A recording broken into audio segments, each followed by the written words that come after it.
you could predict the future, would you? Would you predict when you're going to die? How are you going to die? Well, I can. And I'm going to use those skills to predict the Premier League table. 22-23 is upon us. The transfer window is still open at the time of recording this, and we're just about a week away from the first game, so I felt like this was a good time to get in predictions. I'm not going to change them. Once what I've said is said, it is done. There's stories to this, and I just thought I'd share my thoughts because there's a few shocks in here. You know, we're going to start off with rock bottom of the league. Will it be a newcomer? Will it be a surprise shock?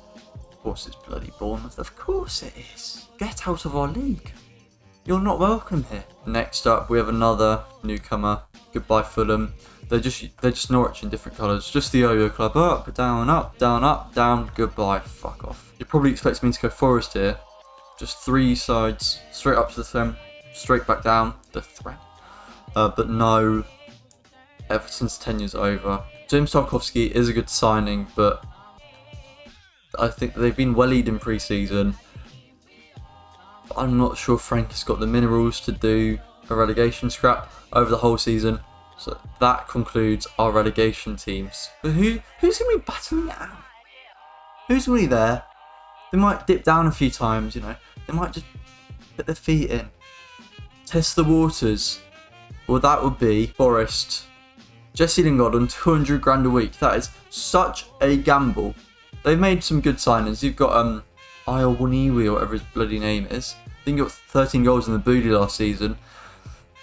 But it's not going to be enough. The team building, it's still not a Premier League side. Maybe they'll go back down and they'll come back up and they might survive.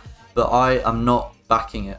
Now in 16th place, they had a difficult season last season. Sacked their manager. Who am I talking about? Leeds. Marcelo Bielsa's gone. Jesse March is in. And there's been a lot of investment in the squad. I think they spent about £97 million, which is absolutely mental. But they have also lost Rafinha and Calvin Phillips. They're 2 best players by a country mile. They've probably got Patrick Bamford back for a whole season. But I just don't see it happening. I see Jesse Marsh maybe being one of the first managers to get sacked. And the bookies agree. Rory Jennings says this. He says there's a culture around Leeds. They're rough. They're tough. And Jesse Marsh comes in and he's like, we're all happy clappy here. I'm an American. I'm gonna come into Leeds soccer team, and I'm gonna switch up the culture, and we're all just gonna be one loving football team, and hopefully we don't get relegated. Shut up. You're going not down, but you're staying in by the skin of your teeth again. You're gonna miss that creativity on the right side from Rafinha. Now battling with second season syndrome, even though I do really respect the club, even as a Chelsea fan, and their recruitment is just genius. Brentford are going to be in 15th. I feel like they'll be closer to 14th than they will be to 16th. All right, just a bit of second season syndrome, but they've still got the minerals to stay in the league, I think. Now we're into mid-table here, 14th place. It's going to be a disappointing season for Wolves. Bruno Lage and his men. They started off 21-22 in excellent fashion. They were one of the best defensive sides, but then towards the second half, I think they had like the 6th worst expected goals against. Ultimately, their defence came down to having a very, very hidden gem in Jose Sarr in between the sticks. But I'm not sure I see it working out, especially if Ruben Neves leaves. But Ruben Neves! In 13th place, we've got a team. And my prediction is that their manager will be the first to get sacked, and that is Steven Gerrard at Villa. They have pumped so much money in for years and years and years now. Dean Smith got the sack last season because he wasn't getting the most out of it. And I only see the same happening to Gerrard. When you get probably a Champions League player in like Kamara and Europa League level centre-back in Diego Carlos, hopefully to replace Mings because I think he's dog shit, you're going to expect to climb up. But he couldn't do it last season. I'm sure he's a decent manager, but Rangers have continued doing well since he's left. So I feel like Villa has been a test for him, and it will be too much. In 12th place, I predict the Man City B team. Sorry, I meant Southampton. I think they've got their old sporting director in or something. I can't remember exactly, but he's brought in Bazunu, the goalkeeper, who does look really good. and they're bringing in Lavia. They're not bringing in Lavia. They're bringing in their Lavia. Apparently, City signed Lavia from Anderlecht, if my memory serves me correctly, and he was playing in their under 16s, and it only took him a few games to then captain the under 19s, I believe, and win player of the season. So there's no doubt he's an excellent first team talent.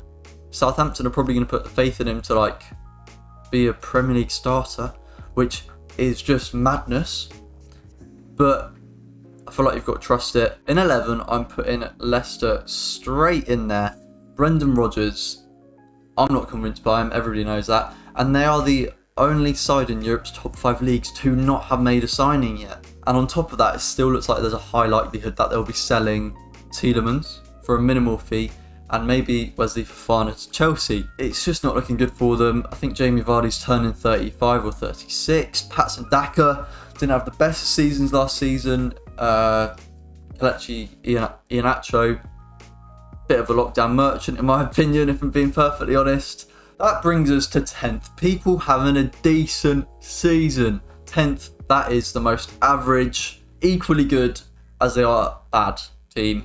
And I think that is going to be Palace this season. I think Michael Olise fully fit is an absolute beauty, an absolute gem.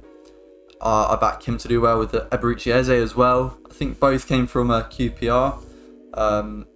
Jean-Philippe Mateta, 6'4", he's built, and it's really impressive. And if they want a different option, I think they could use Edouard differently this season and get more out of him, because he was excellent at Celtic. In 9th place, Graham Potter.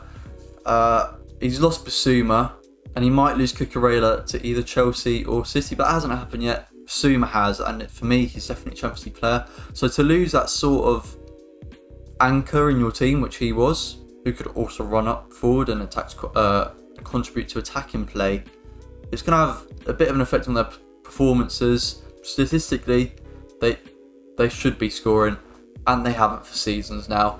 Neil Mope, however you want to say it, might be his breakthrough year. Maybe in January, sign somebody else, but they might have signed Undav. Either way, I just think well-managed team, solid defensively, Solly March, all that. It's a good system, and I don't see any threat from them going down. I think they're massively underrated, actually, by most Premier League fans. But 9th place is where they're at. Just missing out on Europa League football will be West Ham. They've signed Scamacca.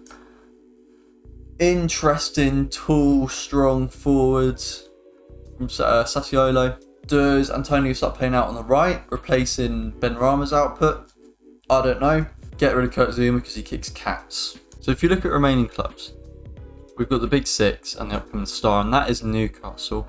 And that is exactly why they're going into 7th place, going into the qualifying rounds for the Europa League. I think their business has been smart. I'd be a bit frustrated if I was them, because you look at what Man City and honestly Chelsea did.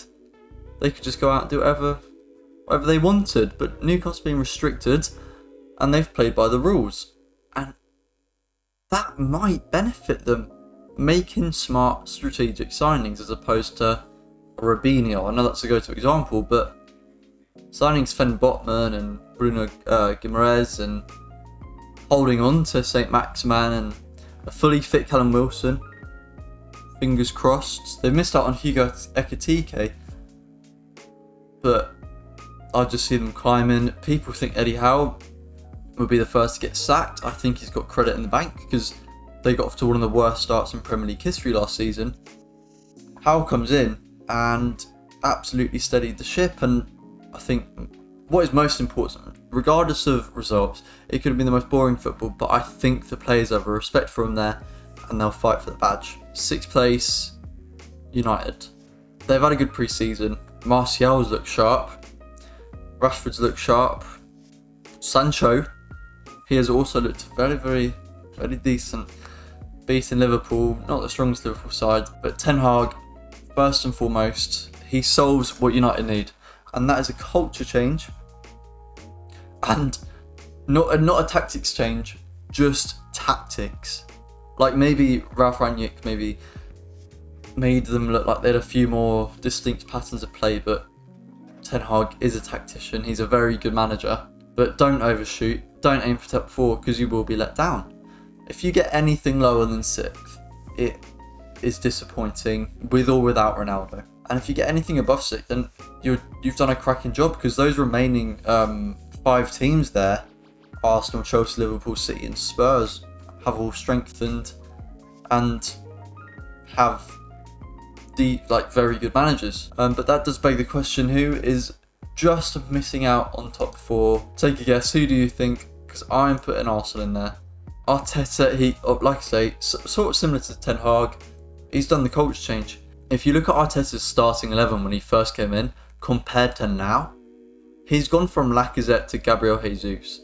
And Gabriel Jesus has been absolutely unbelievable in pre-season. I know there's no pressure. It's not an indicator. I mean, Ross Barkley looks world-class every pre-season. But I don't think it's coincidence that when City gave Jesus game time, he looked world-class. And now he's going to get consistent game time, probably in that striker or right wing spot, with Martin Odegaard supplying him. They're going to cook. But they still are Arsenal, still managed by Arteta. And when things go bad for them, they go really badly. And that's why I think they're just going to miss out on top 4. In 4th place, I'm putting Chelsea, my team, my boys in blue. I just think defensively, losing Rudiger, Christensen, missing out on Jules Koundé, missing out on Rafinha, missing out on Ousmane Dembele, missing out on, honestly, a plethora of targets so late into the window, either means we're going to have to overspend. It's not my money, it's not the fans' money. But as soon as people and clubs start realise you are in high demand of a centre-back, that could add 5 to 15 million onto the price. And then there's greater expectation as a player. There's greater expectation from Chelsea fans. There's greater expectation from rival fans, because I'm going to be looking out for in Arsenal and Spurs, whenever anything goes wrong, I'm going to be like, Richarlison cost 60 million. And look at that. So in that situation, if you are ruled out of a move because of the price, then you're left with an old Thiago Silva, who is world class, 30-year-old Kalidou Koulibaly, who I think people have overhated on. I think that's a brilliant signing. And Trevor Chalobah, who is good, but if you're playing a back 3, that's a lot of game time for a fairly unexperienced man. I said last season, when I did the channel, I thought he wouldn't get a single Premier League minute at Chelsea. I didn't think he'd get loaned out to a Premier League club, and he was fairly vital. But I genuinely reckon that in 3rd place, Spurs have done a better job of strengthening. When you sign a player for 60 million in your attack, when your attack has Kane and Son, two probably top 5 attackers in the league easily, and Kulusevski who's come on and been on fire, and then you go and add Richarlison to that when you don't need to, it's like, okay, we mean business here. I think Perisic is an overrated signing, blah blah blah. Bentancur on a permanent, Romero on a permanent, just adding those, they look good. And Conte is a winner. Spurs are bottlers. But I genuinely reckon that Conte could cancel that out, and maybe there's a Carabao Cup, there's an FA Cup there for them this season, and a comfortable 3rd place. So that is where the London clubs are finishing for me. 5th for Arsenal, 4th for Chelsea, and 3rd for Spurs. And it comes down to the final 2, which it has for a few seasons now. City and Liverpool. Obviously, they've both invested in big strikers, Darwin, Nunez and Haaland. If you watch the Community Shield final, Nunez looked good. And he had a shocking start to pre-season. Then he came on against Leipzig and scored 4. But then you look at him and, I mean, he can finish. Boy, can he finish, but there's some technical things there which he's just missing out on, which weren't there in the Champions League or the Portuguese league. And then Haaland looked shoddy. We've all seen the screenshot where he misses a shot from about 2 yards out, skies it onto the crossbar. Thought he was Trunks doing a crossbar challenge or something, and he just looked off of it. And it's only one game, but on a 1-on-1, Nunez needed 45 minutes to win a penalty and score a header. He was tidy. Haaland didn't look quite on it. But regardless of that, City still go first for me. Even if he gets 15 goals, you've got Foden, De Bruyne, Mahrez, all supplying him. And I feel like in second place will be Liverpool, because Nunez and Mane seem just a bit too different. They're too different profile-wise. But it's going to be close. I think there's points up for grabs at the lower half of the table, but I do think it's a very strong mid of the table. So I don't think we're going to be seeing 90 points again. Maybe high 80s. That is my prediction. Like and subscribe.